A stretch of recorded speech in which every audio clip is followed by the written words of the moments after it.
Assalamualaikum warahmatullahi wabarakatuh. Nama saya Rezaldi Irnantio Irawan dari jurusan Teknologi Informasi, program studi D4 Teknik Informatika dari kelas TI3E dengan nomor induk mahasiswa 18417200164. Di sini saya akan menjelaskan materi tentang functional testing dan non-functional testing dari mata kuliah pengujian perangkat lunak. Pertama, functional testing. Pengertian functional testing.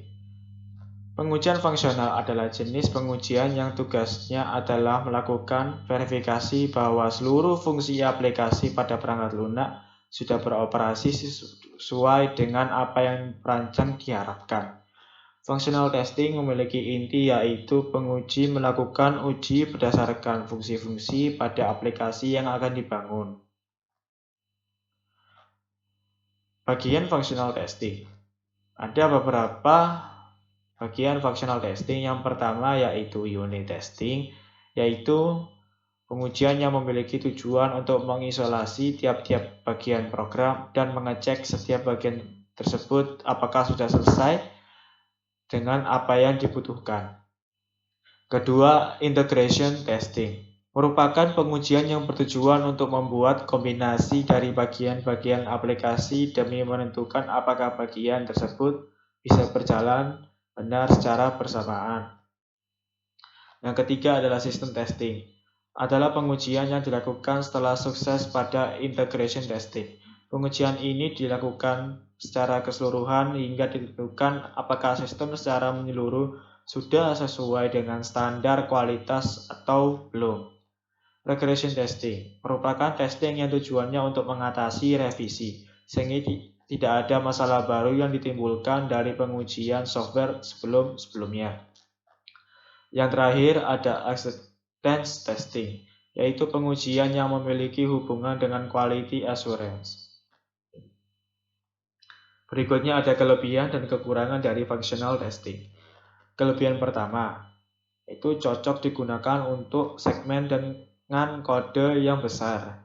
Kedua, tidak membutuhkan akses dari kode. Yang ketiga, menjadi perantara antara perspektif pengguna dengan pengembang. Kelemahan yang pertama, ruang ujinya terbatas karena hanya sebagian kecil dari daftar pengujian yang akan diujikan. Kelemahan yang kedua, pengujian kurang efisien dikarenakan keberuntungan tester berasal dari pengetahuan tentang perangkat lunak secara internal. Berikutnya ada tahap functional testing. Ada 4 tahap. Yang pertama, penentuan fungsionalitas yang dibutuhkan terhadap aplikasi atau software. Yang kedua, penentuan data pengujian sesuai dengan spesifikasi dari aplikasi atau software. Yang ketiga, penentuan output berdasarkan spesifikasi yang ada pada software atau aplikasi. Yang keempat, penulisan tahapan-tahapan tes dan eksekusi pengujian. Berikutnya, apa saja yang diuji dalam functional testing? Yang pertama ada fungsi-fungsi arus utama. Yang kedua ada kegunaan dasar. Yang ketiga aksesibilitas. Yang keempat kondisi kesalahan. Oke, kita ke lanjut materi kedua yaitu non-functional testing.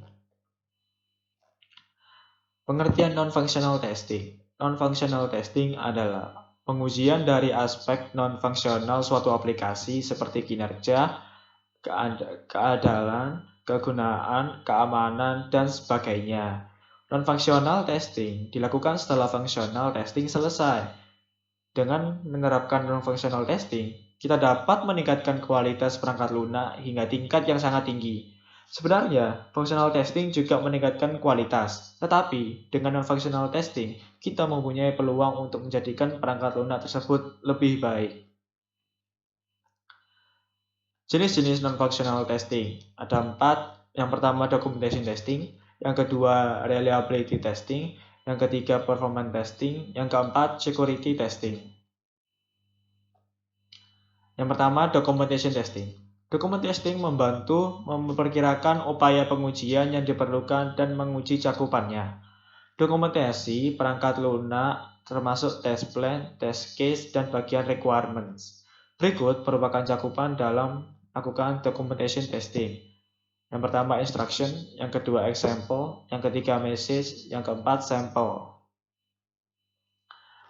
Kedua, installation testing. Installation testing adalah suatu pengujian yang bertujuan untuk menginstal dan mengatur perangkat lunak baru dengan sukses.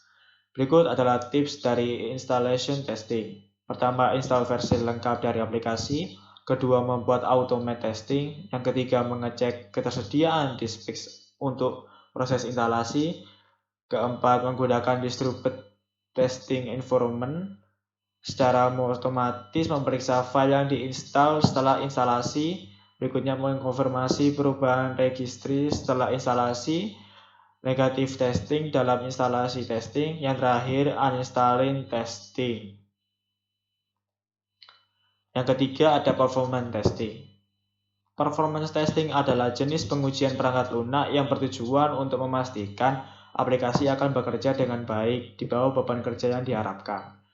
Terdapat beberapa jenis dari performance testing antara lain yang pertama load testing, kedua stress testing, ketiga endurance testing, keempat spike testing. Yang keempat yaitu reliability testing. Reliability testing bertujuan untuk memastikan bahwa produk tersebut bebas dari kesalahan dan dapat diandalkan untuk tujuan yang dimaksud. Pengujian ini dilakukan dengan menjalankan aplikasi untuk menemukan kegagalan-kegagalan sebelum sistem di-deploy atau diluncurkan. Terdapat beberapa jenis. Pertama, feature testing, dua, regression testing, tiga, load testing, keempat, objective of reliability testing. Terakhir, security testing. Security testing adalah jenis pengujian perangkat lunak yang bertujuan untuk memastikan bahwa aplikasi bebas dari loopholes. Terdapat beberapa area yang fokus diuji dalam security testing ini. Yang pertama, network security, dua, system server security, tiga, client-side application security, yang terakhir, server-side application security. Apa saja yang diuji dalam non-functional testing? Yang pertama, pengujian ketersediaan, dua, pengujian kompatibilitas, ketiga, pengujian beban, empat, pengujian daya tahan, kelima, pengujian lokalisasi dan internasionalisasi, 6, pengujian kinerja, 7, pengujian maintainability, 8, pengujian pemulihan, 9, pengujian konfigurasi, dan yang terakhir, pengujian kepatuhan. Oke, terima kasih atas partisipasi atau pendengar dari video ini.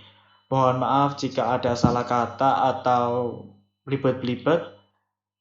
Wassalamualaikum warahmatullahi wabarakatuh.